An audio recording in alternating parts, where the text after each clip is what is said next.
Okay, so ayaw mag-start nung Rusi Classic. Subukan kong gawa ng paraan. Mukhang starter relay yung problema pero ilinisan ko muna and then subukan ko rin i-bridge yung dalawang connection. Pag ayaw talaga, subukan natin siyang palitan. Tingnan natin kung ano mangyayari. Ang una kong gagawin is i-bridge muna yung relay or yung connection para matesting ko kung mag-i-start yung motor. And then, pag gumana siya sa bridge connection, gagawin ko naman ay lilinisin ko yung mga terminals. And then, susubukan ko ulit kung gagana siya. If hindi pa rin siya gumana after malinisan yung mga terminals, papalitan ko na siya ng bagong starter relay.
So, ngayon nalinisan na natin. Testing ulit natin kung gagana na siya.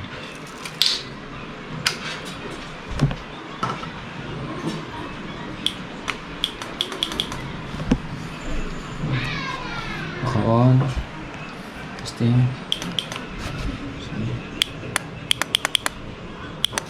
Tumutunog lang siya. So, possibly starter na.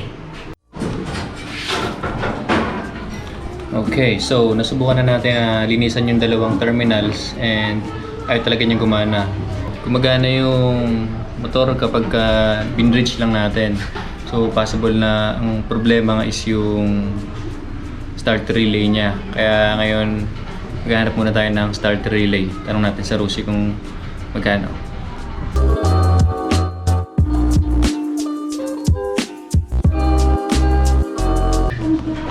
Okay, so tatawag ko lang sa Rusi and yung starter relay daw nila is nagkakahalaga ng 1,400. So medyo mahal kaya naghanap muna ako ng alternative.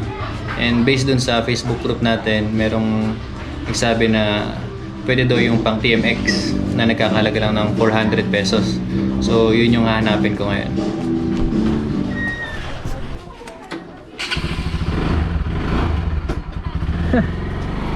Okay, so bibili muna tayo ng starter.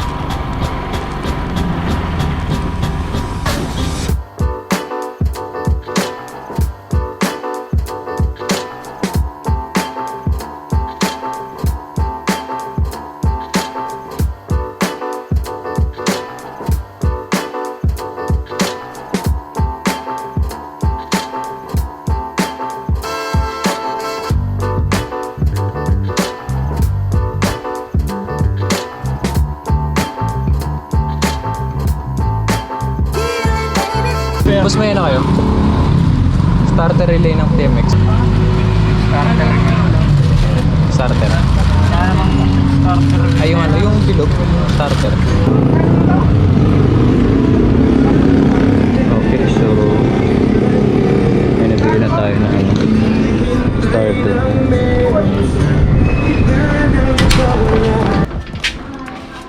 Okay, so nakabili nga ako ng pang TMX and yung presyo niya ay 180 pesos lang. Mas mababa pa rin siya dun sa nabasa natin na tig 400 pesos. So susubukan ko ngayon siya kung gagana nga siya o hindi.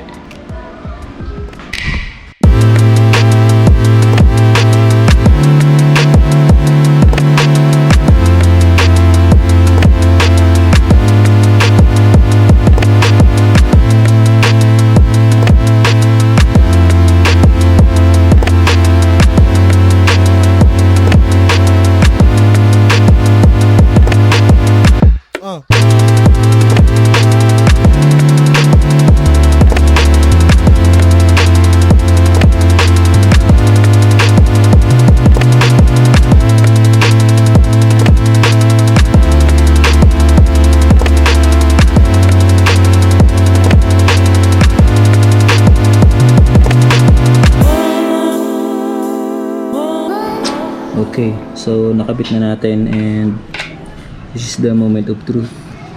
ASR, gagana ka nga ba? Okay.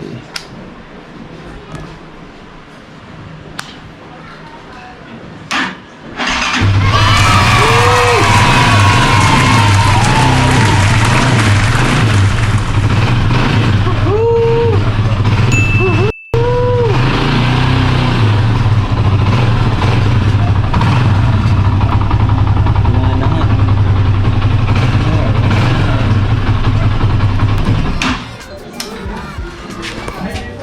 Okay, so kumpirmado gumagana nga yung pang TMX starter sa Classic 250. Kung hanggang kailan, yan yung aalamin ko and babalitaan ko na lang kayo.